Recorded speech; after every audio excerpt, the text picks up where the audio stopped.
बिस्मिल्लाहिर्रहमानिर्रहीम। अस्सलाम वालेकुम नाज़रीन, आप देख रहे हैं प्रोग्राम सिटी 10। मैं हूं आपकी मेज़बान अना यूसुफ। उम्मीद है आप सब लोग ठीक ठाक होंगे और दुआ भी यही है कि अल्लाह ताला सबको सेहत और तंदुरुस्ती वाली ज़िंदगी अता फरमाए। वीकेंड है, अपना वीकेंड भरपूर तरीके से एंजॉय कीजिए, अच्छे तरीके से प्लान कीजिए, वो वक्त स्पेंड कीजिए जो अपनों के साथ हो। मेरे ख्याल से इससे ज़्यादा अच्छा टाइम कोई नहीं होता। हम प्रोग्राम के आगाज़ की तरफ चलेंगे जी। आज के प्रोग्राम में हम कुछ स्किन से रिलेटेड स्पेशल गुफ्तगू करेंगे, लेकिन 11 बजे वाले सेगमेंट में इसके साथ साथ जिनकी बर्थडे है उनको भी विश करेंगे। आगाज़ करेंगे सबसे पहले आज की खबरें यानी टॉप स्टोरी से। पहली खबर, सियासत का मैदान सज गया है। इंतखाबी दंगल के लिए पहलवान सामने आ गए हैं। नून लीग, पीपल्स पार्टी और तहरीक इंसाफ में कांटे की टक्कर।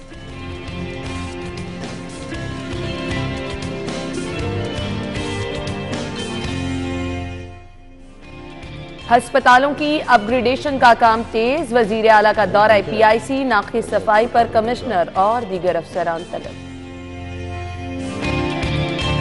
सरकारी स्कूलों में बुक बैंक बनाने का फैसला। तदरीसी साल खत्म होने पर किताबें जमा कराना होंगी। और इसके बाद अच्छा काम यह किया जा रहा है कि जी गैर मियारी सिलेंडर्स बनाने वालों के खिलाफ क्रैकडाउन भी होगा।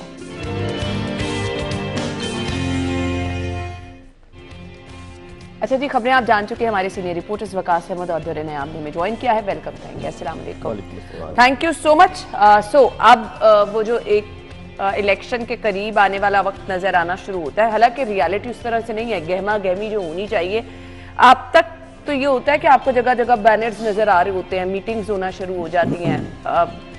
क्योंकि हमने ज़िमनी इलेक्शन का एक माहौल देखा है, ये तो फिर आपके जो है मेन इलेक्शन होने जा रहे हैं, लेकिन यहाँ पर अभी वो वाला ग्राउंड रियलिटी अगर हम देखें तो गहमा गहमी नजर नहीं आ रही, लेकिन इसके बावजूद जो बड़े काम हैं वो होना शुरू हो गए हैं। वकास, आपसे आगाज कर लेते हैं।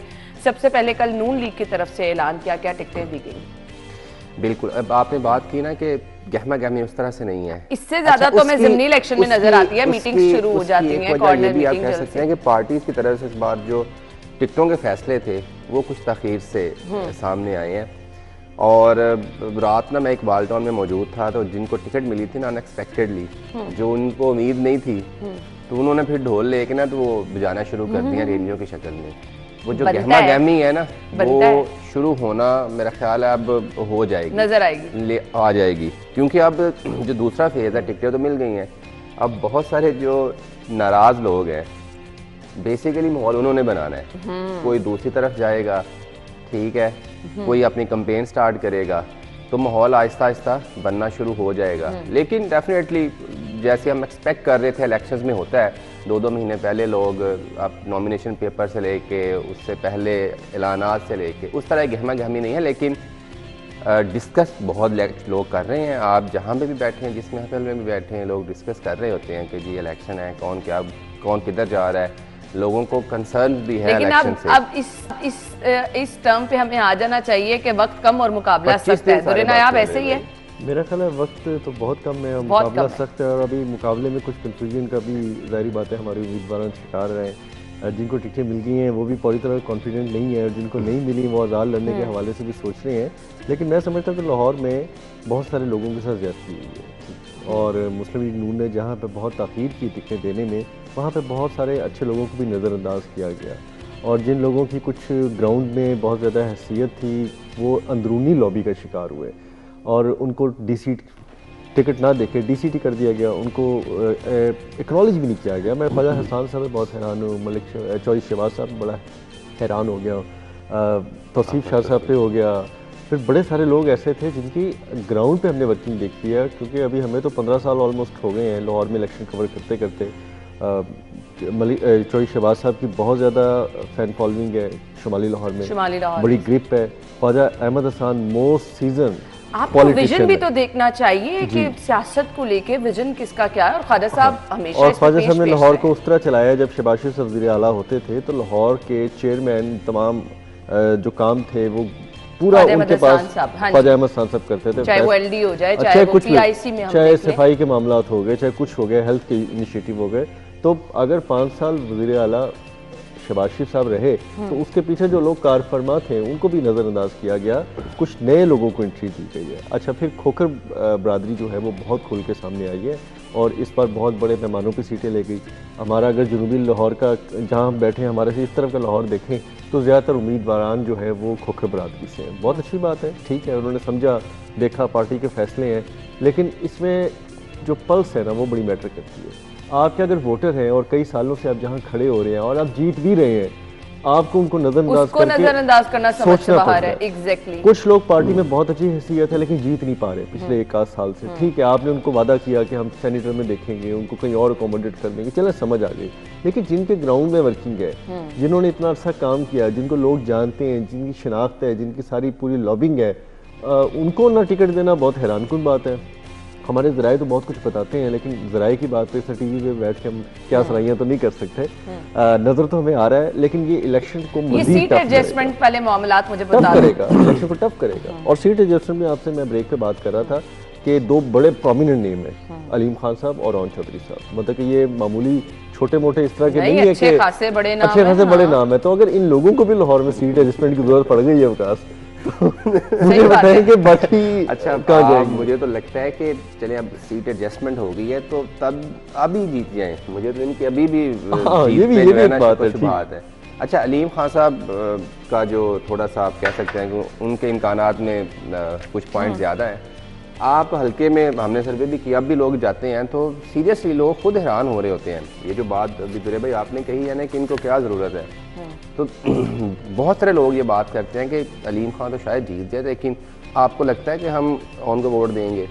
मतलब लोग नून लीग जो है वो उसका लाहौर का घर समझा जाता था और वो क्लेम भी करती है, उन सारी पॉलिटिक्स का महवर यहाँ लाहौर में नहीं हो सकता तो उनको सीटें, तो अगर लाहौर से वो 3 सीटों पे कंप्रोमाइज़ कर रहे हैं, फिर बहुत सारे लोग जिन्होंने नाराज़ किए हैं, मैं जैसे वही आपने बात की कि ज़राए से हम बात नहीं कर सकते, तो आइंदा 2-4 दिनों तक आपको बड़े लोग नजर मिलेंगे। हम सवेर शौकत भट्ट साहब को देख रहे हैं, उनका ये इस तरफ एक बहुत बड़ा हल्का है और बड़ा असर रसूख भी है, उनका वोट भी है, उनको एनए से डीसीट करके उनको पीपी पे एडजस्ट कर दिया गया। निजामी बाग वाले कल प्रेस कॉन्फ्रेंस की, उनके चेयरमैन उन्होंने कहा देखिए सर जी, हमारा अगर आपने हमारे हल्के से तो एटलीस्ट बंदा लेके आए ना, आपने दूसरे का हमें बंदा जो है वो इम्पोज कर दिया। और साबिक दौरे हुकूमत वकास जब सब चले गए ना, यकीन करें, इनके एक एमपी हैं ये अड्डा प्लॉट से ही और जाती उमरा से ही, तो वो अल्लाह के फजल से बेचारे वही खड़े होते थे और सिंगल वोट, उनके सिंगल बैनर लगे होते थे।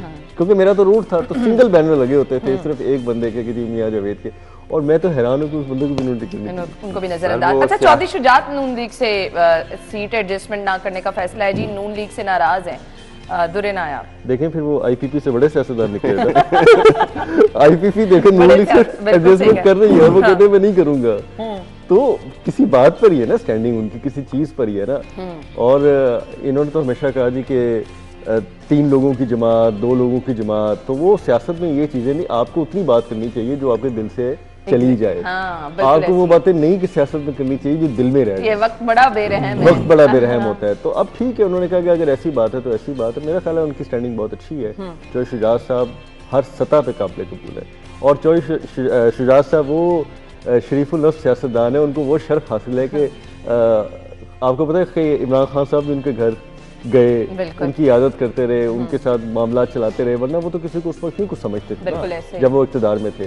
तो ये उस तरह के सीजन आपके पॉलिटिशियन है कि जिनको हर बंदा हैसियत देता है, और उनका ऐलान बड़ा मानी खेज ऐलान है। बिल्कुल ऐसे ही है। पाकिस्तान पीपल्स पार्टी ने भी वकास ऐलान किया टिकटों का, और फिर हम देख रहे हैं अब वो बिलावल साहब खुद भी यहाँ थे, अच्छी खासी गहमा गहमी मसरूफियात, और उन्होंने तो मेरे ख्याल से आगे आने वाले दिनों में जलसे का भी बाकायदा ऐलान किया। सबसे पहले जिस पार्टी ने कैंपेन स्टार्ट की है ना, वो पीपल्स पार्टी है, और खुल के मैं ये समझता हूँ कि अगर बिलावल साहब लाहौर की ये सीट निकाल जाते हैं, ठीक है, तो पीपल्स पार्टी विन कर गई है।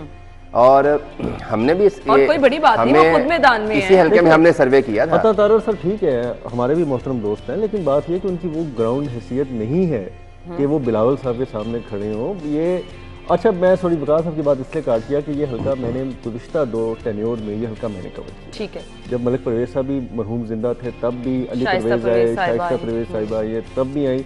यहाँ पे तो देखें बहुत मुश्किल है, और मैं बिलावल की पोजीशन को बहुत स्ट्रॉन्ग होता देख रहा हूँ, ये आपको बता रहा हूँ कि अगर ऑप्शन में उनके पास जो ऑप्शन वो चाहते हैं वो नहीं है। ज़िमनी इलेक्शन में हमने देखा भी है उनका, हाँ, अगर वो नहीं है तो फिर कोई नहीं है। तो जिनको वो चाहते हैं, जो के लोग, आपने भी सर्वे किया है, मैंने भी किया है सर्वे, तो जिनको वो चाहते हैं अगर वो नहीं है ना तो फिर कोई नहीं है।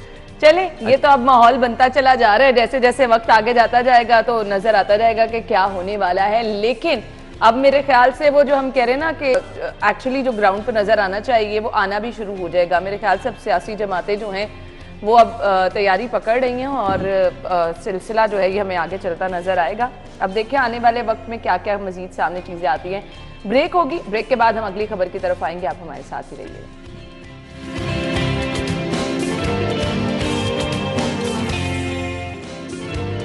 खुश आमदीद आपको एक बार फिर से कहेंगे। अच्छा जी, खबर ये है कि अस्पतालों की अपग्रेडेशन का काम तेज कर दिया गया है। साथ ही साथ आपने स्क्रीन पर कल देखा होगा, गुज़िश्ता रोज सीएम साहब ने पीआईसी का दौरा किया और ये नई इमरजेंसी बनी है जहां पर हालात ये पाए गए, उस पर उन्होंने इजहार बरहमी भी किया। धुरे नायाब जी बिल्कुल, वो दो तरह की बातें सामने आई कि पहले लगा कि बहुत ज़्यादा उसमें खराबी है और इसकी शायद जिम्मेदार जो है वो लाहौर की इंतज़ामिया है, लेकिन जब डीपली उसको देखा गया तो बताया किसी ने कि CNW में बुनियादी तौर पे उसके नकाइश थे। CNW वहाँ पे काम कर रहा था और कुछ जो टाइल्स हैं जो लगाई गई हैं वो up to date, up to mark नहीं थी और अच्छी नहीं थी, जिसको अब आप तस्वीर देखें ना, अब आप ये देखें, रिवायत ये है कि काम इस तरह का किया जाता है, अगर कोई फॉलो अप ना ले। जब वज़ीर आला एक छोटा सा डॉट भी पॉइंट आउट कर रहे हैं बैठ के तस्वीर में और सबको दिखा रहे हैं कि ये टाइल अभी नई लगाई है, ठीक है, आपने अगर नई टाइल का ये हाल है तो आगे 10 दिन बाद 15 दिन बाद क्या होगा और उसकी मेंटेनेंस फिर इतनी ज्यादा मुश्किल हो जाएगी कि आप उसको हर वक्त जो है वो टाकी कपड़ा मारते रहेंगे। यानी कि पूरी आप उस पर एक HR लगाएंगे जो सिर्फ सफाई, तो रिवायत यही है ना कि नाकिस मटेरियल आप इस्तेमाल करें, सर से काम उतार रहे हैं। आप वो चीज़ क्यों नहीं लगाते जो बड़ी आसान और सस्ती और सफाई करने के लिए बड़ी ही सूटेबल होती है। मैं एक टाइल की मिसाल देता हूँ, अमूमन लोग घरों में लगाते हैं, शाइन मारती है ऊपर से, आपने एक दफ़ा कपड़ा मारा ना मारा वो शाइन मारती रहेगी और उसके ऊपर सरफेस पे कोई ऐसा ग्लेज या कोई ऐसी खुरदरापन नहीं होता जिसमें मट्टी या जिसमें जरासीम समा जाए। आपको ऐसी चीज़ ज़रूरत है ना, आप ऐसी टाइलें लगाते हैं और वो थोड़ी सी महंगी भी आप शो करते हैं, पता नहीं कहाँ से ला के जी कि ये टाइल है ये टाइल है। आप कामयाब मॉडल लगाएं, चाहे वो सस्ता है और चाहे वो मार्केट में जो है वो आप कहते हैं जी कि लोग लगाना पसंद नहीं करते, लेकिन वो चाइना मॉडल आपका बहुत बेहतर है, उसकी सरफेस बहुत बेहतर है, उसकी सफाई बड़ी बेहतर है। वहाँ पे ये चीज़ें देखी गई, ये चीज़ें पॉइंट आउट CM ने खुद की हैं, ठीक है। अब आप ये कहें कि उसका विजन, उनके सोचने का एक म्यार, उनका अपना, अगर खुद भी इंसान ने काम कराया, आपने अगर अपने ऑफिस में भी देखें वो कितनी ज़्यादा इन चीज़ों का ख्याल रखते हैं, तो हमें तो आइडिया है कि हमें तो पता है कि दफ्तर में हमने कहाँ जूते नहीं लेके जाने, कहाँ पे हमने कारपेट पे साफ करने हैं, कहाँ पे हमारे दफ्तर के अंदर कप नहीं पड़ा होना चाहिए, कहाँ पे चीज़ों पे जुर्माने हैं। वो तो इतनी चीज़ों का ख्याल करते हैं और अगर वो अवामी प्रोजेक्ट्स को, अवाम के पैसों को भी अपनी ज़ात की तरह ट्रीट कर रहे हैं तो बहुत अच्छी बात है, इसको अप्रिशिएट करना चाहिए। अब रही दूसरी बात कि कौन किस तरह से अब वज़ीर आला की लेगेसी को लेके चल रहा है। देखें, अब बात ये है कि वज़ीर आला तो चले गए, पहुँच गए, अब चीफ मिनिस्टर ये एक्सपेक्ट करते हैं कि यार अब जो बाकी लोग हैं ना मेरे साथ, वो भी मेरी तरह कम से कम मेरा थोड़ा बोझ बटाएं। हाँ, ऐसे ही है। ठीक है, वो भी जाके मंसूबों को देखें। उन्होंने तमाम मिनिस्टर्स की, तमाम ब्यूरोक्रेसी की दिन में 2-2 दफ़ा 2 विजिट्स करने की ड्यूटी लगाई है कि कम से कम 2 विजिट्स करने हैं और 2 प्रोजेक्ट्स होने हैं। आपने जाना ही जाना है। कमिश्नर साहब बहुत भाग रहे होते हैं, सारे भाग रहे होते हैं, लेकिन आज मैं दाद दूंगा और मैं तारीफ करूंगा हमारे मिनिस्टर हाउसिंग की, जिन्होंने प्रोजेक्ट पे जाके बेड ही लगा लिया। ठीक है, उन्होंने कंटेनर में ना अपना बेड शिफ्ट कर लिया, उन्होंने कहा कि मैं यहीं रहूंगा, यहीं सोऊंगा, यहीं खाऊंगा, यहीं पीऊंगा जब तक ये प्रोजेक्ट नहीं। और मेरा ख्याल है कि वो पीछे से भागते आए हैं और मॉनिटरिंग में सबसे आगे चले गए। मैं तो यही कहूँगा, वकास साहब अब क्या कहते हैं। वैसे बड़ी अच्छी बात है, उन्होंने कहा कि रोज, अच्छा ये भी होता है, उन्होंने सोचा होगा यार रोज रोज जो आना पड़ता है, कभी रात को बुला लेते हैं चीफ मिनिस्टर साहब, तो चलो यहीं पे आ जाते हैं। चीफ मिनिस्टर साहब को कुछ नहीं पता, रात 12 बजे बुला ले, मैं इधर ही बैठा रहूंगा। अल्लाह करे जी, जो अगर वो जिस इंटेंशन के साथ गए हैं कि उन्होंने मॉनिटर करना ताकि बूस्ट अप कर सके काम को, क्योंकि थोड़े से रह गए हैं। सीएम साहब ने 31 जनवरी की ऑलमोस्ट डेडलाइंस दी हुई है, तो अच्छी बात है जी अगर वहाँ पे रह के देखें जी, वो कौन सा वहाँ पे किसी खेमे में रहेंगे, मिनिस्टर है ना, मिनिस्टर का प्रोटोकॉल है, उस तरह उन्होंने रहना है, सारी साइशन को वहाँ मिल जानी है।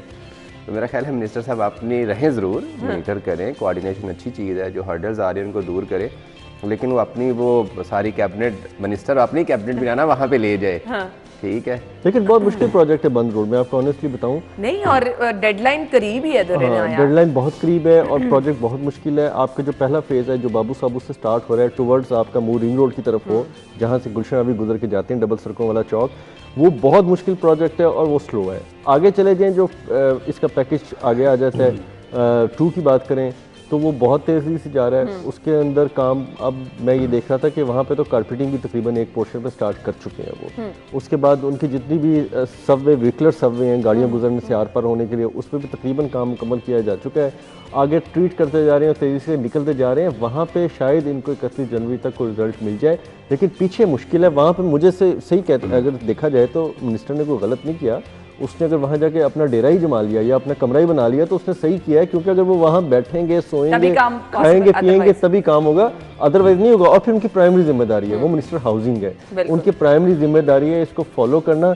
तो उम्मीद है कि वो वज़ीर आला की जो डेडलाइन को मीटअप कराने के लिए पूरा किरदार अदा करेंगे, ना सिर्फ वहाँ बैठेंगे। नहीं, ठीक है, नहीं विकास तो बुरी बात नहीं है कि अगर बंदा अपने कैबिनेट के काम भी कंटेनर में रहा करे, अपने दफ्तर को भी जितने भी बंदों को हाजिर कर ले कि वहीं आ जाए। इसको अगर हम पॉजिटिव देखें तो भाई ये अच्छी मिसालें कायम की जा रही हैं। जिन लोगों ने काम कराना है वो इस तरह काम, और इसका एक और अच्छा भी इम्पैक्ट है, जहाँ मजदूर वो काम कर रहे होंगे उनको अच्छा चाय पानी खाना मिल रहा होगा, मिनिस्टर साहब खुद बैठे होंगे वहाँ पे, एक पूरा सिस्टम चल रहा होगा। वो मिनिस्टर औकाफ भी है, बिल्कुल ठीक है, वहाँ पे वो पूरा एक लंगर का सिस्टम चलाना जानते हैं। कोऑर्डिनेशन बेहतर, जो रुकावटें हैं वो कम होंगी ना अगर देखें ना कि कॉन्ट्रैक्टर ने अगर इस सेंस में कह रहा हूँ कि मजदूरों को अगर खाना पीना चाय मिलती रहे ना, यकीन करें वो जान मार की खुशी यही है, खुशी यही है। वो 24 घंटे काम करते हैं, बिल्कुल ऐसे ही बड़ा जरूरी होता है, बिल्कुल ऐसे ही है।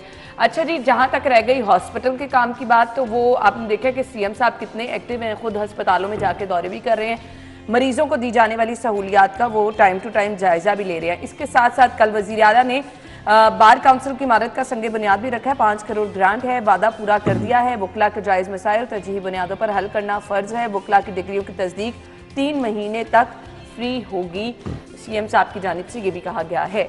वकास, अच्छा, सिर्फ ये पहले जब ये कंस्ट्रक्शन की या रेनोवेशन के प्रोजेक्ट स्टार्ट हुए तो पुलिस को उन्होंने चूज किया, फिर हेल्थ सेक्टर में आ गए। अभी आपने खबर पढ़ी कि वकला का बार काउंसिल को उन्होंने दिया, तो हमें तो सुनने में आ रहा है कि जर्नलिस्ट के लिए भी कुछ ऐसा हो। अल्लाह आपकी जुबान मुबारक करे वकास, अल्लाह आपकी जुबान मुबारक करे, और ये जो कल होना है ना आज ही हो जाए, मैं तो आज ही हो जाए इंशाल्लाह। देखें उन्होंने कमिटमेंट किया। अच्छा, ये बात करने का मकसद सिर्फ ये था, देखें सिर्फ कोई एक हमारी बारी भी आएगी, एक सेक्टर को उन्होंने फोकस नहीं किया होगा। जितना शॉर्ट टाइम उनके पास था उन्होंने कोशिश किया कि उसमें वो मैक्सिमम डिलीवर कर सके। पुलिस सबसे ज़्यादा जिसको कंसर्न थे लोगों, पब्लिक की शिकायत जिस डिपार्टमेंट की तरफ होती थी वो पुलिस था, उन्होंने पुलिस पे फोकस किया। सेकंड, लोगों को इशू होता था हेल्थ का, उस पर कर दिया। फिर एजुकेशन का उन्होंने किया। अब देखें, जर्नलिस्ट हों या फिर वकला साहबान हों, ये आपके स्टेक होल्डर्स हैं, तो ये उनकी ऐसी डिमांड्स हैं जो मतलब काफ़ी कई अरसे से, मतलब कल उन्होंने वकला के जो लीडर्स थे उन्होंने ये भी कहा, मतलब ये उन्होंने कहा वहाँ पे तकरीब में खिताब करते हुए एहसन मून साहब ने, और क्या नाम था उनका जो वफाकी मिनिस्टर थे, वो बिल्कुल वो मेरे भी ज़हन से फौरी तौर पे निकल गया। अच्छा, उन्होंने कहा कि जी हमें, बिल्कुल, उन्होंने कहा कि जी हमें तो हमने दौर देखे हैं अवामी मुंतखब नुमाइंदों के और मैंडेट लेके आने वाले वज़रा आला के और वज़रा आज़म के भी, लेकिन जो मोहसिन साहब ने कर दिया, हमें बेसिकली इस तरह के लोग चाहिए अगर हमने आगे बढ़ना है। तो देखें ना, हर सेक्टर जो है वो ये रियलाइज कर रहा है। आप अस्पतालों में लोग कह रहे हैं कि हमें मैं इस तरह इसलिए के कह रहा हूँ चाहिए। कि ये हमारे भाई हमारे जैसे ऐसे होते हैं, ये कभी भी किसी को नहीं कहते कि आप अच्छा काम कर रहे हैं। मुझे तो एक वो ये भी हमेशा तनकीद ही कर रहे होते हैं। जरूरी तो नहीं ना कि वो हम किसी का नाम ना लें, किसी उबर सर्विस का नाम ले सकते हैं ना। नहीं, आप ले लें। तो मैं तो यंगो में जा रहा था, यंगो ड्राइवर कह रहा था मुझे, जब उसने उतारा ना मुझे सिटी पे कुछ दिन की बात है, तो कहता जी आप यहाँ काम कर रहे हैं, मुझे कहते हैं आपके वज़ीर बहुत काम कर रहे हैं, अल्लाह हमें ऐसा मुस्तकिल वज़ीर आला थे। तो ये एक जेन्युइन फीलिंग थी कि मैंने उसको पूरे रास्ते नहीं बताया कि मैंने मतलब कि मैं यहाँ काम करता हूँ। जब उसने ब्रेक लगाई है कायदे मजिस्ट्रेट में आके, तो उसने फिर ये चीज़ का इजहार किया। ये डिपिक्ट करता है, मैंने ये बात पहले भी बताई है कि मैं उनके साथ एक विजिट में मुल्तान गया और किसी को नहीं पता था मुल्तान में कहाँ जा रहे हैं। रात को 9:30 बजे मुल्तान से निकले हैं, एक दूर दराज इलाके, एक बहुत ही बैकवर्ड इलाके में चले गए। वहाँ पे टूटी सड़क थी जो उन्होंने देखनी थी, उनके शेड्यूल जेन में था, हमें नहीं पता था। उस सड़क पे जैसे वो उतर के आगे गए हैं तो एक चौक में थोड़ी सी रोशनी थी, 2 दुकानें खुली थी। एक वो पान सिगरेट का खोखा था और एक वो चाय का कोई ढाबा था। और वहाँ पे गिनती के मैं कह सकता हूँ कि 20 लोग टोटल होंगे। 20 लोग। गाड़ियाँ रुकी हैं, 3 गाड़ियाँ थी और जो कोस्टर में 3 गाड़ियाँ रुकी हैं। रुक के जब उतरे हैं, इन्होंने देखा है, सेक्रेटरी से पूछा है कि ये रोड क्यों नहीं बनी। अच्छा जी, वो वहाँ पे कोई जवाब उसके पास नहीं था, तो लोग आ गए। लोग जैसे ही आए ना, तो उनके सिर्फ यही था कि ये आए थे मोहसिन नकवी ने वज़ीर। जब एक बंदे ने इतने कम वक्त में इतने दूर दराज इलाके में शनाख्त बना ली, उसको ये नहीं कहना पड़ा कि मैं लाहौर में शहबाज शरीफ लगा हुआ एक माजी के वज़ीर आला की तरह। तो उससे बड़ी उसकी कामयाबी या उसकी एफर्ट का सिला अल्लाह ताला और क्या देगा कि उसको इतनी बड़ी शनाख्त से नवाज दिया। और ये चीज़ हो चुकी है कि ये तो जो टॉपिक चल पड़ा कि इस तरफ आ गया। और अब मैं वापस टॉपिक की तरफ आए कि उन्होंने सबको नवाजने के साथ विकास ने एक शोबे को नहीं कहा। आई होप कि आने वाले दिनों में आप लोग भी कहेंगे कि हमें भी इस तरह विकास ने ब्यूरोक्रेसी बाबुओं को नहीं नाम लिया कि जिनको बहुत ज्यादा, उनको भी उन्होंने ब्लाइज किया, नवाजा। उनके नए ब्यूरोक्रेट्स के रेजिडेंट्स का उन्होंने रखा है संगे बुनियाद का, बिल्कुल उनको फंड्स दिए, उनको गाड़ियां दी, उनको अलाउंस दिए, उनकी गाड़ियों की जंग लड़ी। बिल्कुल ऐसे आप याद है वो साफियों को जवाब ब्यूरोक्रेट नहीं दे रहा होता था, वज़ीर आला दे रहा होता था कि इनके वो गाड़ियां देना क्यों जरूरी है। तो ये चीज़ें मैं समझता हूँ कि जहाँ हर सेक्टर में देखा गया है तो बहुत अच्छी बात है। और बदले में वो सिर्फ ये कहते हैं कि अपना काम करे। और अब एक नई चीज़ भी मैं आपको बताऊँ, जब वज़ीर आला का अनाउंस होता है ना कि आज उनका विजिट है, पूरे शहर में कहीं भी हो सकता है, यकीन करें मैंने फिजिकली बहुत सारे अस्पतालों में, LDA में, दफातर में लोगों को अलर्ट और इस तरह देखा है अपनी सीटों पे जिस तरह के आज उनका यौम हिसाब है और आज उनका आना बहुत जरूरी है। पता भी नहीं ना होता कि किस तरह से हिसाब किताब वो लेना शुरू कर देते हैं। नाज़रीन, ब्रेक होगी, ब्रेक के बाद हम आपको ज्वाइन करेंगे। Stay with us.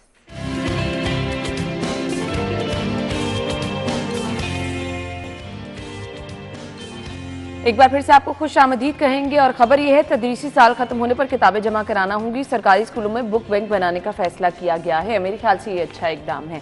वकास, आपको याद है हम यूज बुक्स इस्तेमाल करते थे उर्दू बाजार में बहुत, ठीक है, बहुत से लेट्स सपोज मैंने अपने छोटे भाई को, कज़न को, किसी को दे दी है, तो मेरा नहीं ख्याल कि कोई ऐसी ज़रूरत है। और बुक्स को मेंटेन करने के लिए आपने डिपार्टमेंट पर एक्स्ट्रा खर्चा डालना है।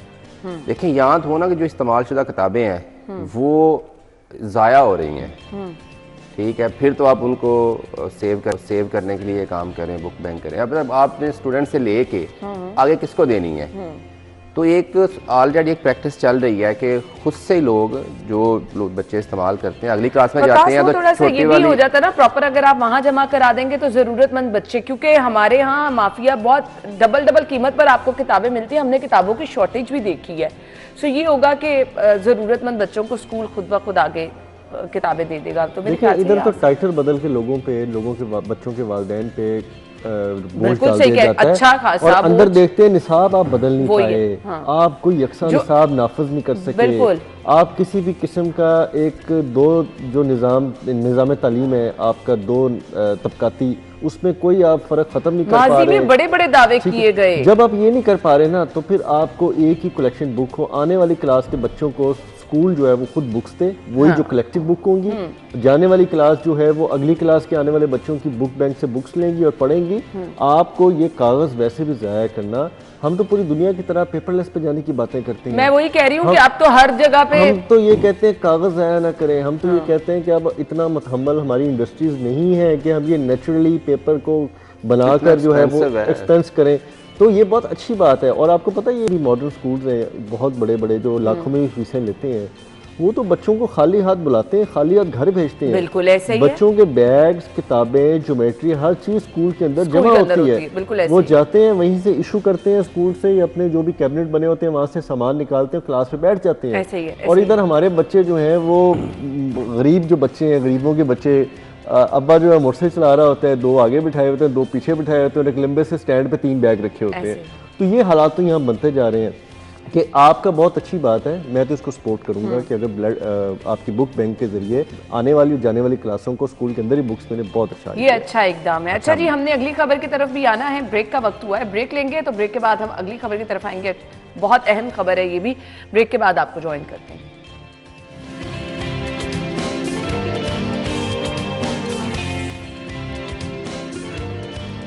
Welcome back. और कल भी हमने गैर मियारी सिलेंडर के हवाले से गुफ्तगू की थी। बहुत बड़े बड़े वाक़यात इनकी वजह से हुए हैं। सीएम साहब ने नोटिस लिया है और गैर मियारी सिलेंडर फरोख्त करने वालों के खिलाफ कार्रवाई होगी। बहुत बड़े लेवल पर कार्रवाई की ज़रूरत है।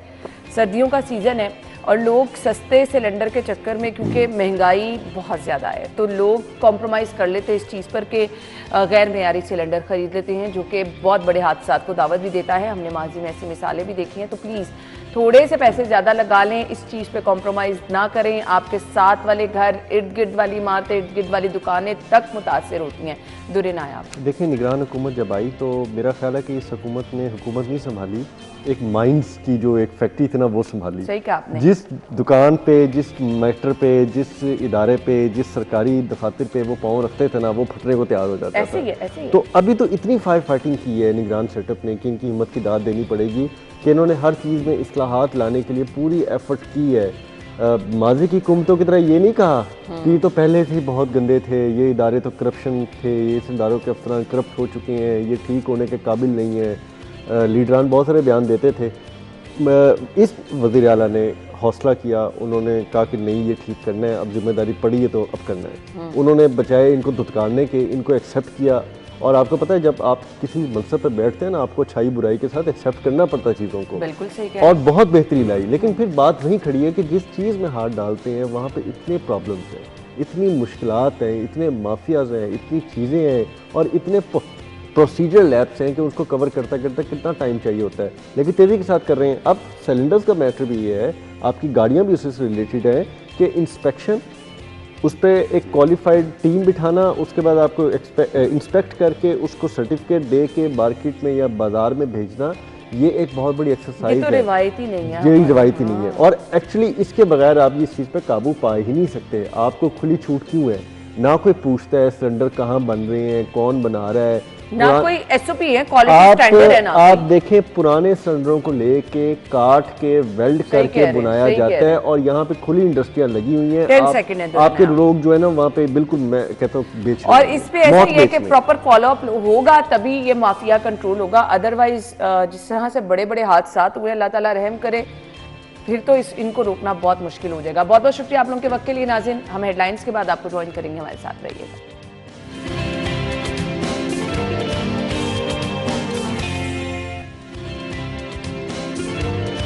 प्रोग्राम में आपको खुशामदीद कहेंगे। मैंने स्टार्ट में कहा था जी आज हम बहुत ही स्पेशल टॉपिक पे बात करने वाले हैं। हर दूसरा बंदा परेशान है स्किन पर बेजा बालों के हवाले से।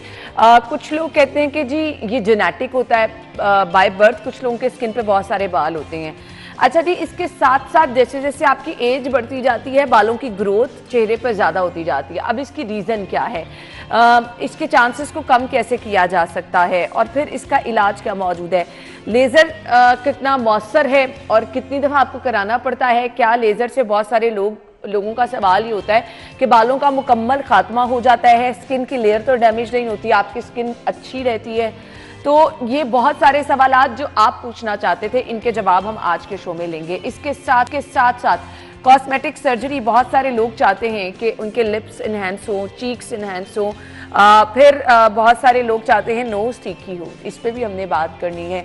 और कुछ लोगों के चेहरे पे जो निशानात होती हैं वो तो उसके लिए ट्रीटमेंट तो मौजूद है, लेकिन बर्थ मार्क कहा जाता है कि नहीं जाते हैं, उस पर भी हम बात करेंगे। अच्छा जी, आज का हमारा पहला टॉपिक होगा चेहरे पे बालों का। कुछ लोग कहते हैं ब्लीच करना पड़ता है, बार बार वैक्सिंग करानी पड़ती है, मतलब ये अच्छा खासा लोगों के लिए वबाले जान बन जाता है।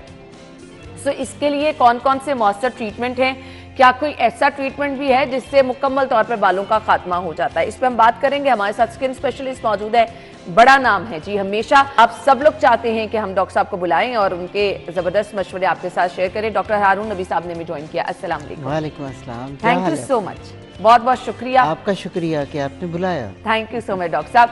अब हमने ये लोगों की ख्वाहिश होती है कि आप आएँ और बहुत ज़बरदस्त मशवरे दें।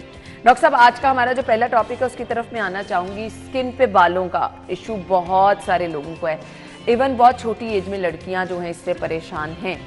वजूहात पहले बता दें इसकी। देखिए, जो सबसे पहली आपको एक बात बताऊं कि बहुत सारे पेशेंट्स में हम बाय डिफ़ॉल्ट हार्मोनल टेस्ट कराते हैं। अच्छा। और पीसीओएस हमेशा से टॉप मोस्ट प्रॉब्लम रहा और उसी हार्मोनल इम्बैलेंस की वजह से हमारा ख्याल है जो हिडन होती है तो उसकी first presentation thick hair growth on the face होती है और कई दफ़ा वो हार्मोनली डिटेक्ट भी नहीं होती और लेटर ऑन स्टेज पे जाके होती है। अच्छा। और बहुत सारे लोगों में इडियोपैथिक भी होती है, कोई काज हमें पता भी नहीं होती, लेकिन बाल खुद ब खुद आना शुरू हो जाते हैं, फैमिली में रन कर रहा होता है। ठीक है।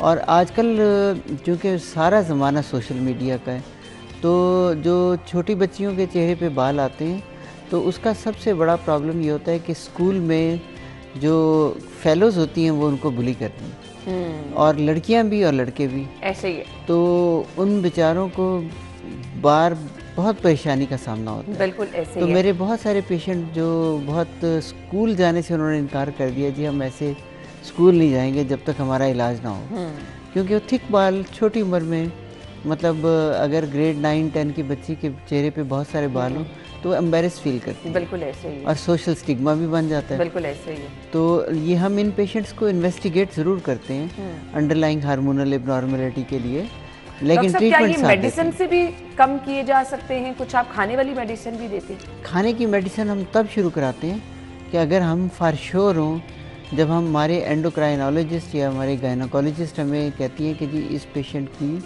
साथ में दवाई ज़रूरी है, तो फिर उनके मशवरे से हम शुरू करते हैं।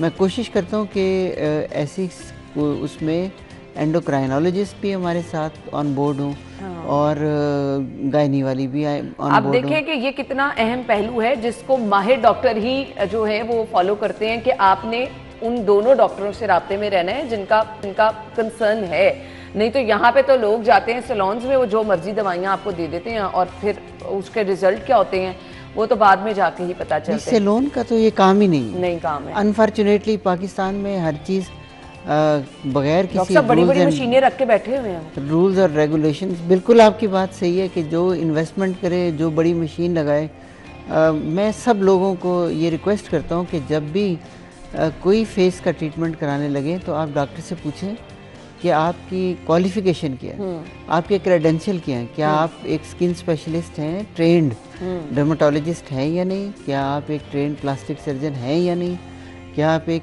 ट्रेंड एस्थेटिक फिजिशियन हैं या नहीं। आप प्लीज़ हर किसी के सामने जाके, जी ये बड़ा सेंसिटिव मामला होता है, थोड़ा सा भी कुछ ख़राब हो जाए तो आपकी ज़िंदगी भर का रोग बन जाता है। अच्छा जी डॉक्टर साहब, अब इसका हल क्या है स्टेप बाय स्टेप? अगर लाइट बाल हैं तो कौन सा आप ट्रीटमेंट रिकमेंड करते हैं? बहुत थिक बाल हैं फिर क्या ट्रीटमेंट है? देखें, जब अगर थिक बाल हैं तो उसमें ट्रीटमेंट ऑप्शन नंबर 1 तो है लेज़र। ठीक है। प्लस जैसे मैंने आपको बताया कि उसमें हम अंडरलाइंग इन्वेस्टिगेशन ज़रूर करते हैं, और इन्वेस्टिगेशंस में अगर हमें लगता है कि इसको एंडोक्राइन हेल्प की ज़रूरत है तो हम फ़ौरन एंडोक्राइनोलॉजिस्ट के पास भेज देते हैं। ठीक है। और साथ वो अपनी दवाइयाँ देते रहते हैं और हमारा लेज़र का प्रोग्राम साथ साथ चलता रहता है। बहुत सारे लोगों को ये कन्फ्यूजन है कि पहले हार्मोन तो ठीक कर लें। बात यह कि हार्मोन ठीक एक दिन में नहीं होने, उसमें साल 2 साल लग जाते हैं और वो पर्सन टू पर्सन वेरी करता है। तो इस अरसे में जो पेशेंट होता है वो साइकोलॉजिकली शदीद डिप्रेशन का शिकार होता है, तो इसलिए हम रिकमेंड करते हैं कि इन पेशेंट्स का साथ साथ ट्रीटमेंट हो जाना चाहिए। डॉक्टर साहब, क्योंकि ये लोगों की क्वेश्चंस हैं, क्या ओबेसिटी भी इसकी एक बड़ी वजह है? मोटापे का शिकार जो लोग होते हैं उनके चेहरे पे क्या ज़्यादा बाल आते हैं? बिल्कुल ज़्यादा आते हैं, क्योंकि वही लोग तो हैं जो ये पीसीओएस का शिकार होते हैं, जो ज़्यादा ओबीज होते हैं। बिल्कुल। तो मैं हर पेशेंट को ये रिकमेंड करता हूँ कि अगर आप अपना वेट रिड्यूस करेंगे तो आपको सेशन 2-3 कम हो जाएंगे। सही। अगर आपका वेट बढ़ेगा तो सेशन ज़्यादा हो सकते हैं। बिल्कुल। तो अच्छा, अब जिन लोगों ने लेज़र कराना है, सो लेज़र से भी लोगों के तहफ़्फ़ुज़ात होते हैं, स्किन ना बारीक हो जाए या अंडरलाइन स्किन जल ना जाए। लेज़र कितना सेफ है और कितने सेशन कराने पड़ते हैं? देखिए, ट्रेन डॉक्टर के हाथ में लेज़र एक बहुत बहुत अच्छा टूल है। जिस तरह एक ट्रेन ड्राइवर के हाथ में गाड़ी एक महफूज है, सड़क पे जाने वाले भी महफूज हैं, सवारियां भी महफूज हैं, इसी तरह एक ट्रेन जो डर्मेटोलॉजिस्ट जब लेज़र करेगा तो डेफिनेटली उसको पता है कि इस पेशेंट के लिए कितनी एनर्जी चाहिए, इसके बालों की ग्रोथ कैसी है, थिकनेस कैसी है, स्किन कलर कैसा है। सिर्फ ये नहीं होता कि आप बटन दबाएं और लेज़र शुरू हो जाए, जो यहाँ अक्सर होता है।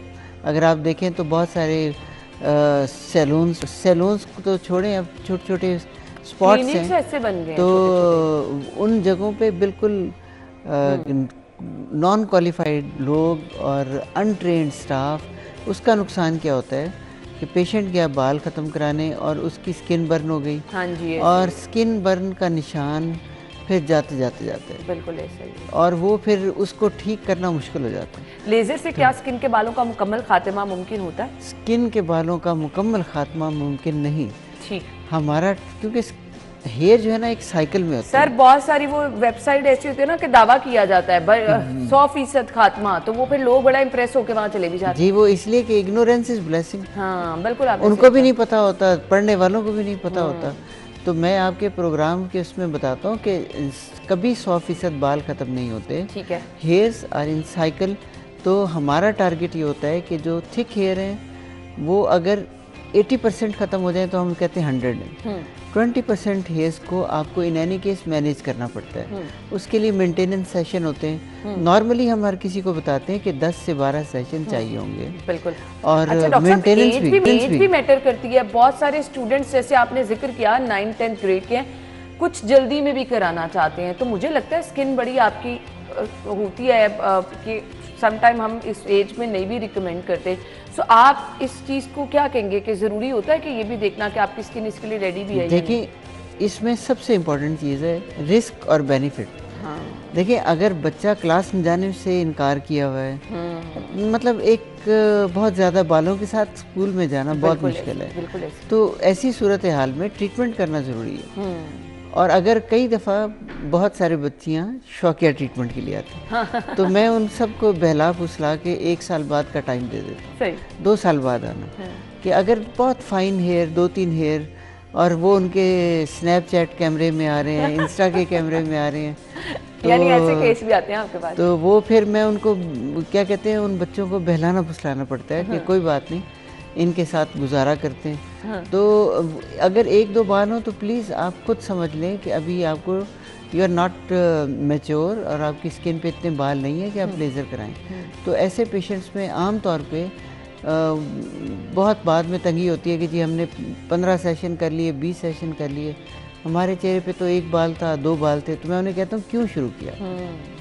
तो इसलिए पेशेंट सिलेक्शन का काम तो डर्मेटोलॉजिस्ट का है। बिल्कुल। तो वही आपको कन्विंस करेगा कि भाई अभी आपको ट्रीटमेंट की ज़रूरत नहीं है, आप वापस जाएं। और कम लोग ही ऐसे होंगे जो ये कहते होंगे अभी आपको ट्रीटमेंट की ज़रूरत नहीं है, मतलब लोग कर ही जाते हैं बस काम। वो तो फिर वो तो एक सिस्टम, वो तो देखिए ना, जब आप एज ए बिजनेस लेंगे, हाँ जी ऐसे ही है, तो फिर आप बिजनेस में तो हर एक आप पेशेंट नहीं एज ए क्लाइंट लेंगे। बिल्कुल। तो जब आप as a doctor as a human लेंगे तो फिर आप पेशेंट सेलेक्ट करेंगे कि इस पेशेंट को बेनिफिट होना है, इस पेशेंट को बेनिफिट नहीं होना। बिल्कुल ऐसे। इसको ट्रीटमेंट एडवाइस करना है, इसको वापस भेजना है। लेकिन वो जिसे कहते हैं उन बच्चों के लिए ये ऐसे होता है जैसे ब्रेकिंग द बेड। अच्छा लेज़र नहीं करेंगे, अच्छा लेज़र नहीं होगा, तो आपने उनका दिल नहीं तोड़ना। आपने उनको बड़े प्यार से समझाना है कि लेज़र ना करने की वजह क्या है, रीज़न क्या है। बिल्कुल। तो आपको हम लेज़र ज़रूर करेंगे, हम अभी आपकी स्किन रेडी नहीं है, कोई ना कोई उनको, वो फिर डॉक्टर का ही काम होता है। डॉक्टर साहब अगर जेनेटिक इशू है कि आपको पता आपकी फैमिली में ये इशू रन कर रहा है तो आने वाले बच्चों में भी हो सकता है, तो इस रिस्क फैक्टर को क्या किसी तरीके से कम भी किया जा सकता है? अर्ली आइडेंटिफिकेशन पीसीओएस की, और अर्ली पेशेंट को अगर आप डॉक्टर पे ले जाएं, और ऑफ कोर्स एंडोक्राइन के साथ अगर हमारा लेजॉन सही हो तो बहुत अच्छा फ़र्क पड़ जाता है। नॉर्मली लोग जो पहला स्टेप लेते हैं वैक्सिंग और इसके बाद जी ब्लीचिंग वगैरह कर लें, इस प्रैक्टिस को आप कैसे देखते हैं? नहीं देखिए, अगर थोड़े बाल है ना, अगर थोड़े बाल हैं तो कोई हार्म नहीं। ठीक है। मतलब ये भी एक फॉर्म ऑफ कॉस्मेटिक कीमोफ्लाज है, इसमें कोई हार्म नहीं है। अगर आपका, मैं वही जो जिस तरह आपको मैंने कहा छोटी बच्चियाँ आ रही होती हैं और मैं उन्हें कहता हूँ कि अगर आपका गुजारा हो रहा है इसके साथ वैक्स के साथ, ब्लीच के साथ या टिंकल रेजर के साथ, तो डू इट, जारी रखें। तो जब आपके बस से बाहर हो जाए, कम टू अस, हम मैनेज करेंगे आपके लिए। बिल्कुल। तो ये अच्छी चीज़ है कि अगर आप यहाँ तक गुजारा कर रहे हैं, ठीक है, और अगर इससे ज़्यादा प्रॉब्लम है, जैसे डॉक्टर साहब कह रहे हैं कि बहुत सारे ऐसे पेशेंट आते हैं कि जो स्कूल गोइंग होते हैं, बुली किया जाता है, उनके ये परेशान कुन मरला होता है, तो उनके लिए ये ऑप्शन मौजूद है। लेकिन हर बात पे डॉक्टर साहब ने फोकस ये किया है कि माहिर डॉक्टर का होना बहुत ज़्यादा ज़रूरी है। डॉक्टर साहब हमारे साथ मौजूद हैं, हम मजीद भी गुफ्तगू का सिलसिला आगे बढ़ाएंगे। नाज़रीन, हम ब्रेक के बाद आपको ज्वाइन करेंगे, हमारे साथ रहिएगा।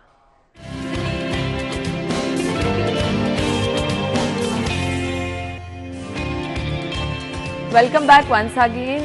डॉक्टर हारून अभी हमारे साथ मौजूद हैं और हम गुफ्तगू का सिलसिला आगे बढ़ाएंगे, अगले टॉपिक की तरफ आएंगे जी। अगला टॉपिक हमारा है कॉस्मेटिक सर्जरी। तीखा नाक हर किसी का शौक है जी, लिप्स रीशेप कराना, और फिर इसके साथ साथ कुछ लोग कहते हैं कि जी ये फोरहेड पे जो लाइंस आती हैं इनका खात्मा, लिप्स के साइड पे जो आती हैं। डॉक्टर साहब ये सेफ ट्रीटमेंट है और रिजल्ट इनका कैसा आता है?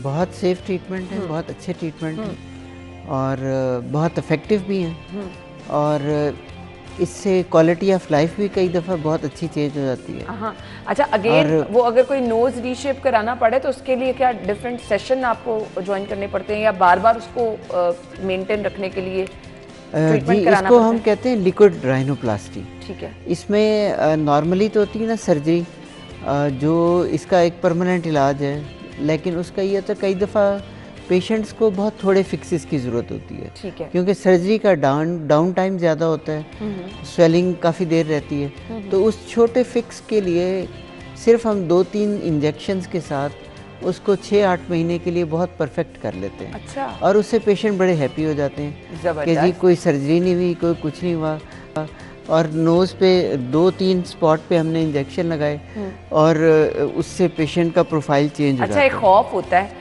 लोगों को कि इंजेक्शन लगने हैं, तो ये ऐसा तो नहीं है कि बहुत ज़्यादा पेनफुल मरहला होता है? बिल्कुल नहीं, सुन करके करते हैं, बल्कि कई दफ़ा पेशेंट्स हमारे खुद हैरान होते हैं कि ये इतना हो भी गया पता नहीं चला। छोटा सा काम था जिसके लिए हम सारी ज़िंदगी से सोच सोच के पागल हुए थे कि ये कैसे फिक्स होगा। डॉक्टर साहब अगर किसी ने किसी इवेंट से पहले कराना है, लेट्स सपोज शादी है किसी की या किसी ने किसी शादी पे जाना है, तो मैक्सिमम मिनिमम टाइम कितना इसमें? प्लीज़ शादी से एक दिन पहले मत आए।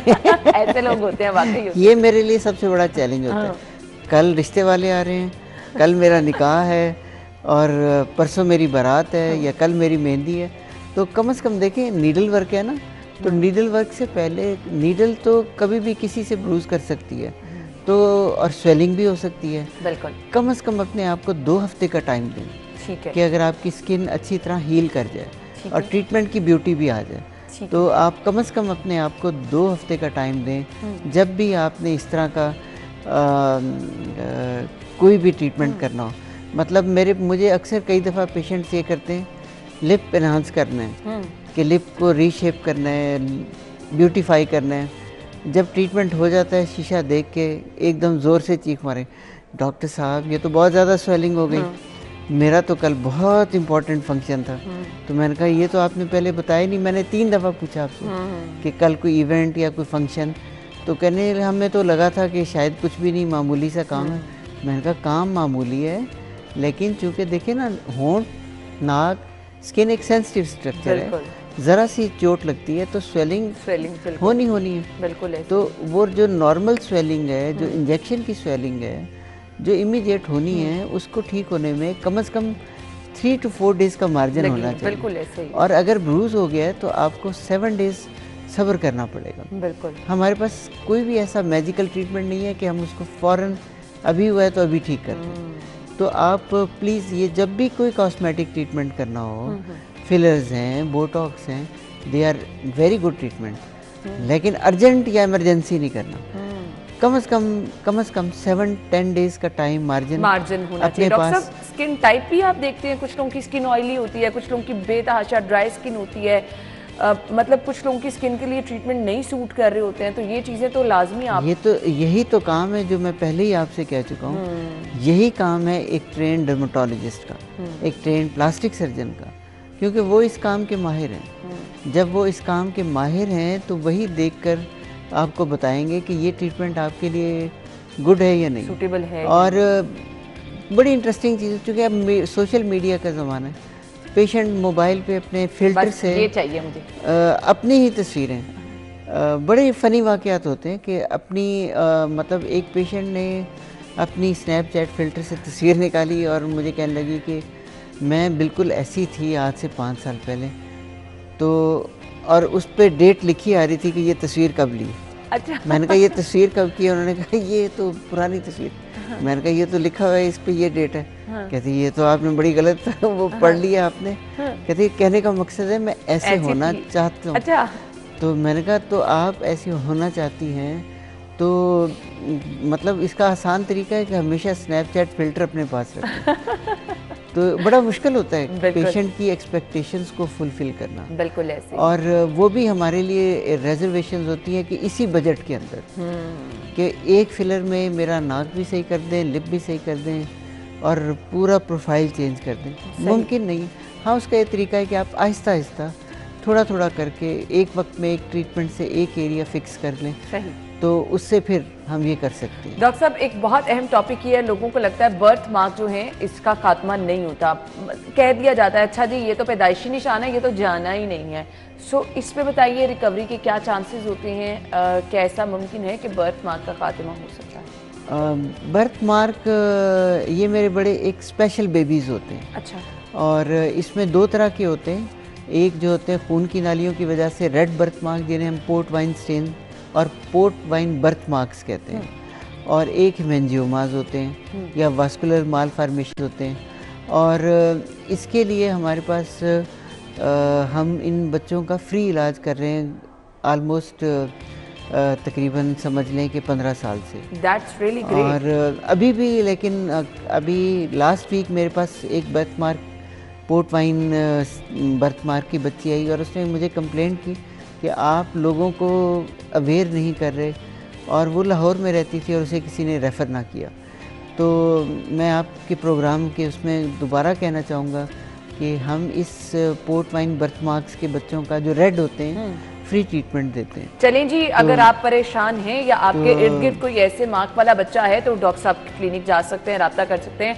डॉक्टर साहब ये इलाज बिल्कुल फ्री करते हैं और बुध और जुमे जब मर्जी आ जाए ठीक हो गया। और इसी तरह कुछ बर्थ मार्क्स होते हैं जो कि ब्लैक कलर के होते हैं, उन्हें हम पिगमेंटरी नेवस कहते हैं।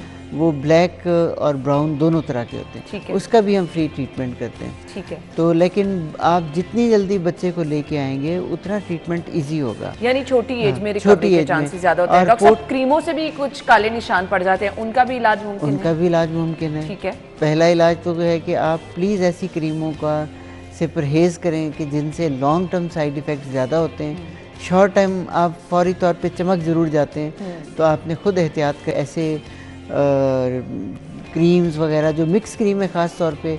और आजकल एक और नया वो काम हो गया है कि हर चीज़ इंस्टा पे मार्केट होती है, बहुत सारी क्रीम्स जिनका हमें कोई ज़ीरो भी पता नहीं होता और उसके बारे में किसी को भी पता नहीं होता, और पेशेंट्स हमें ला के दिखाते हैं कि हमने ये क्रीम लगाई, ये लोशन लगाया। और उस पर कल ही मैं देख रहा था एक क्रीम एक पेशेंट ने अपने इंस्टा से दिखाई कि तमाम हर जो है ना कॉस्मेटिक ट्रीटमेंट उससे मुमकिन था। रिंकल्स का खात्मा, मुस्तकिल गोरा रंग और बालों का खात्मा, वाह, जवान पुरकशिश स्किन के लिए ऐसा कुछ आ जाए तो ये तो जादू ही हो एक ही जाएगा। क्रीम थी जो 1400 की थी। अच्छा। और वो मुझे पेशेंट को बहुत पिगमेंटेशन थी, तो मैंने कहा कि क्या कर रही, उसने कहा इस क्रीम का शिकार बन गई। ओहो। तो उसने कहा मुझे बड़ी वो अट्रैक्ट की, तो मैंने मंगा ली ऑनलाइन। और मतलब ये नहीं जी, आप लोगों से रिक्वेस्ट ये है कि मुस्तनद डॉक्टर के पास जाएं और मुस्तनद डॉक्टर की राय पर अमल भी करें, जाके ये नहीं कि फिर जो दिल आपका है वही आपने करना है। रह गई बात बर्थ मार्क की, तो मैं बहुत अप्रिशिएट करूंगी इस चीज़ को, क्योंकि लोगों के लिए बहुत ही बड़ा मसला होता है, लोग परेशान हो जाते हैं और मायूस भी हो जाते हैं। सो इसका फ्री इलाज हो रहा है जी, आप जा सकते हैं डॉक्टर साहब के पास। और इसके साथ साथ कॉस्मेटिक सर्जरी के हवाले से भी डॉक्टर साहब ने बहुत ज़बरदस्त चीज़ें बताई हैं। आप अमल करना चाहें, लेकिन ज़रूरी ये चीज़ है कि आपके डॉक्टर की सिलेक्शन बहुत मैटर करती है। Thank you so much doctor साहब, आपके वक्त का बहुत बहुत शुक्रिया। वेलकम। नाज़िम, हम आपको एक ब्रेक के बाद ज्वाइन करेंगे।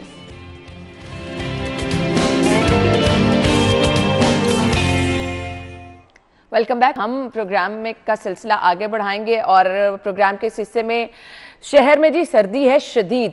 ऐसे में जब आपने किसी इवेंट पे जाना होता है तो आपके लिए कपड़ों की सिलेक्शन इतनी मुश्किल हो जाती है। आप कोट पहने, आप जैकेट पहने, इतना कुछ पहनना पड़ता है और फिर आप जब शीशे में अपने आप को देखते हैं आप कॉन्शियस हो जाते हैं मैं अच्छा लग भी रहा हूँ या नहीं लग रहा। बगैर कुछ पहने, बगैर कुछ हैवी सा गर्म कपड़े पहने कहीं जाने का तो आप सोच भी नहीं सकते। हमने कहा चलें आपकी थोड़ी मुश्किलें आसान कर देते हैं। अगर आपने किसी इवेंट पे जाना है सर्दियों में तो ड्रेसिंग आप कैसी कर सकते हैं, नॉर्मली आपने कैसी ड्रेसिंग करनी है, क्या आप अच्छे भी लगें अगर आप ऑफिस आ रहे हैं। सो हमारे साथ फैशन डिज़ाइनर हिना मौजूद हैं, हिना की तरफ हम चलेंगे। अस्सलाम वालेकुम हिना। अस्सलाम वालेकुम जी, क्या हाल है? बिल्कुल ठीक ठाक, थैंक यू सो मच। मेरे ख्याल से आज आपके ऊपर मैंने भारी जिम्मेदारी डाल दी है सर्दी को देखते हुए, सर्दी बहुत शदीद है। सो ऐसे में ड्रेसिंग भी एक चैलेंज बन गया है। बिल्कुल इतने सालों के बाद ये एक वेव आई है वापस सर्दी की, और समझ ही नहीं आ रही how to bundle up yourself. But ये कि ख़वातीन जो हैं वो हमेशा से, अब आपने देखा होगा अगर ट्रेंड्स की बात करें तो जब सर्दी होती है तो शादियों का ट्रेंड सब पे आता है। और शादियाँ एक ऐसा इवेंट होता है जो लोग चाहते हैं कि वो अच्छे लगें, बहुत खूबसूरत, स्मार्ट लगें और टेपर्ड लगें, लुक भी खूबसूरत लगे। और सर्दी बहुत ज़्यादा है, तो जब वो डिज़ाइनर्स के पास आते हैं तो उनका एक ही होता है कि भाई इसमें फैब्रिक में ये ना हो कि एयर पास हो या हमें सर्दी लगे। और आजकल मौसम भी कुछ इस तरह से है कि बहुत ज़्यादा कहते हैं ना बीमारियाँ भी फैली हुई हैं और लोगों को एहतियात करने की भी ज़रूरत है। तो वेलवेट्स और उसमें क्या कहते हैं स्वेड और स्ट्रेच, जो तीन ये फैब्रिक्स हम लोग यूज़ कर रहे हैं आजकल, बहुत ज़्यादा यूज़ कर रहे हैं। इससे ये क्या you can cover your self, you can, बहुत बारीक नहीं होते हैं, बारीक नहीं होते, मोटे होते हैं। वेलवेट्स का ये होता है कि वेलवेट्स अक्सर लोग नहीं पहनते, जो थोड़े से हैवी बिल्ट होते हैं वो कहते हैं नहीं हम और हैवी लगेंगे, बल्कि लगेंगे। मगर वेलवेट का अपनी एक रॉयल्टी होती है, क्योंकि जो वेलवेट जो पहना जाता है तो उसमें एक जो रॉयल लुक आती है, उसमें जो कलर की एक लुक आती है और एक वार्मनेस फील आती है, उसकी अलग ही बात है। बट स्टिल शॉल्स और जैकेट्स पहन कर, और वही वाली बात है जैसे हम बाहर जाते हैं कि शॉल्स और जैकेट्स पहनते हैं और अंदर हीटिंग होती है, तो फिर उतार के you can just carry on with your functions and stuff. Trend की अगर बात करें तो इसमें प्लैड्स, इसमें चेक्स, इसमें पोल्का डॉट्स आजकल बहुत इन है। प्लेन कपड़े बहुत ज़्यादा पहने जा रहे हैं हैवी शॉल्स के साथ। अब लोग ज़्यादा शॉल्स पे काम कराते हैं, सूट्स आपके प्लेन जा रहे हैं। वो इसलिए क्योंकि अब एकदम से ट्रेंड बदला है काफ़ी सालों के बाद, कि पहले वही दुपट्टे वापस आ गए। पहले ज़माने में होता था कि हम शर्ट्स पे काम कर लेते थे और दुपट्टा हम लोग बिल्कुल आउट कर देते थे, कि दुपट्टों की ज़रूरत नहीं है, क्या ज़रूरत है थ्री शर्ट्स इतनी हैवी हो जाती थी।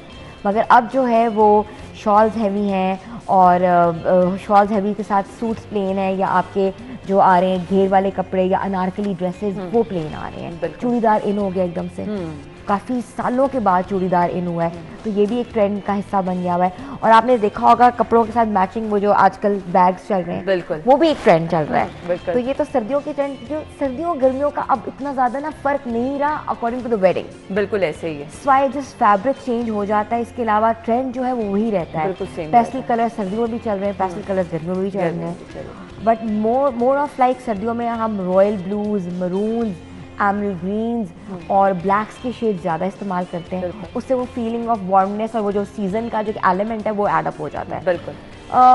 इसके बात ये होगा कि I think with the passage of time जिस तरह सर्दी बढ़ रही है, वो कहते हैं कि बिल्कुल हम लोग पूरा स्टफ होकर पूरा कोट के साथ और हम लोग जो आउटडोर इवेंट्स हो वहाँ पे तो बस ही हो जाती है। लोगों को इस बार नहीं अंदाजा था कि आउटडोर इवेंट्स में ये हाल होगा। बिल्कुल ऐसे हर साल वेडिंग्स होती थी, आउटडोर इवेंट्स में होती थी, दोपहर की वेडिंग्स बहुत ज्यादा हुआ होती है, ट्रेंड में भी है।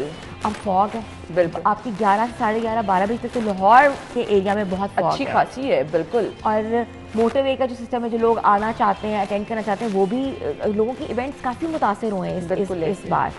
तो बट सर्दी ने जो एक वेव पकड़ी है वो बहुत सर्दी है, बहुत शदीद सर्दी है, वो जो कहते हैं ना बर्र वाली सर्दी है, एक्चुअली ऐसे यही सर्दी आई है।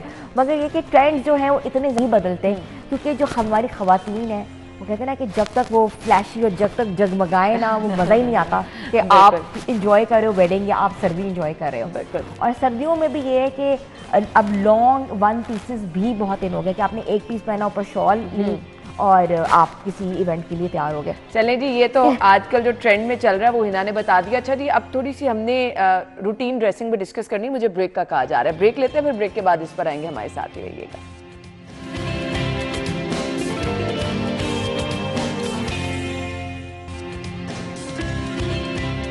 Welcome back. सो आजकल की हमारी लड़कियां ड्रेसिंग को लेके इतनी कॉन्शियस हैं। अब यूनिवर्सिटीज़ दोबारा से खुल गई हैं, जो लड़कियां यूनिवर्सिटी जा रही हैं, जो ऑफिस में आ रही हैं, बड़ा मुश्किल है उनके लिए, कुछ समझ नहीं आती है। अच्छा आज सलवार कमीज़ पहनिए तो उसके ऊपर आप कोट पहने, जैकेट पहने, स्वेटर पहने, क्या पहने, शॉल लें, सर्दी भी रोकनी है, क्या रिकमेंड करेंगी है ना?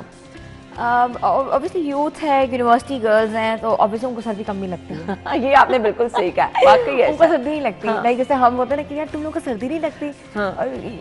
फैशन की जो बात आती है और कहते हैं ना कि लेकिन उसका नतीजा बाद में भुगतना भी पड़ता है, बीमार होने की सूरत में कुछ लोगों को। मेडिसिन खा लेते हैं, लेकिन वो कहते हैं कि वो जो पिक्चर होती है ना, वो जो सोशल मीडिया की पिक्चर है वो बड़ी जरूरी होती है। बिल्कुल ऐसे। उसमें अगर हम बात करें यूनिवर्सिटी स्टूडेंट्स की, तो ऑब्वियसली पढ़ना है उन्होंने, यूनिवर्सिटी ओपन यूनिवर्सिटी है ना, हर रोज आपके पास है, तो they have to bundle up themselves because if they want to not getting into any of medical condition और सिवियर कंडीशन, बिकॉज निमोनिया बहुत ज़्यादा फैला हुआ है and you have to be very careful about it, तो आपको bundle up होना पड़ता है। मगर फिर भी हमने देखी है हमारी माशाल्लाह जो बच्चियां हैं, जवान बच्चियां जिनमें हम भी हैं बिल्कुल तो उनको लाइक वो ये होता है कि आप शलवार कमीज तो वैसे ही बिल्कुल आउट हो गई है, बिल्कुल नहीं ना, वन पीस ड्रेसेस जैसे लॉन्ग ड्रेसेस बहुत इन हुए हैं, बहुत ज़्यादा चल रहे हैं लॉन्ग ड्रेसेस के ऊपर they wear jackets and they can wear a cap and they can wear gloves, because अब लगता है कि इस मौसम में ग्लव्स की भी जरूरत है और लोग पहन रहे हैं, बहुत जरूरत है। पिछले कितने सालों में हमने देखा कि ये चीजें मार्केट में आती थी लेकिन कोई खरीदता ही नहीं था, बिल्कुल क्योंकि इनकी जरूरत ही नहीं पड़ी। मगर with the passage of time, जैसे मेरे भी क्लाइंट्स आ रहे हैं तो दे वांट कि यार कोई चीज मैचिंग कर दो, इवन कि we are making jackets, right, velvet की जैकेट्स मैंने कस्टम मेक बनाई हैं और बिल्कुल बना रही हूँ मैं। इसमें ये होता है कि you know if you are wearing a dress and you want to have a matching jacket और whatever you want to have a contrast, तो you can they can ask us to make a jacket for us, और वो भी इतना problem नहीं है। और ये कि फैब्रिक की प्राइस इंक्रीज हो गई है with the passage of time. कहाँ वेलवेट कभी 500 की मिलती थी, अब वेलवेट जो है वही 2000 पर यार्ड मिलती है। हर चीज़ का अफेक्ट हुआ है after you know recession period. मगर ये कि आप कम पहने, अच्छा पहने, ये बहुत अच्छी बात है। हाँ। जितना मैक्सिमम बनाने की कोशिश करेंगे उसमें फिर आपकी क्वालिटी कॉम्प्रोमाइज हो जाती है। देखिए सर्दी है 2-3 महीने की, 2.5 महीने की सर्दी टोटल, उसमें आप 3-4 चीजें बना लें, 5 बना लें, उसको मिक्स एंड मैच करके पहन लें, दैट्स फाइन। बिल्कुल। और जब वैसे आई थिंक जब विंटर्स का आता है ट्रेंड, तो विंटर्स की बात होती है, लोग वेडिंग्स पे कंसंट्रेट करते हैं। बिल्कुल। People does not buy like summers, क्योंकि यहाँ इस मुल्क में समर ज्यादा होता है, सीजन हमारा लंबा है, सीजन लंबा है, 8-9 महीने का समर का पीरियड होता है, जिसमें लोग कहते हैं कि yes not they want to make clothes.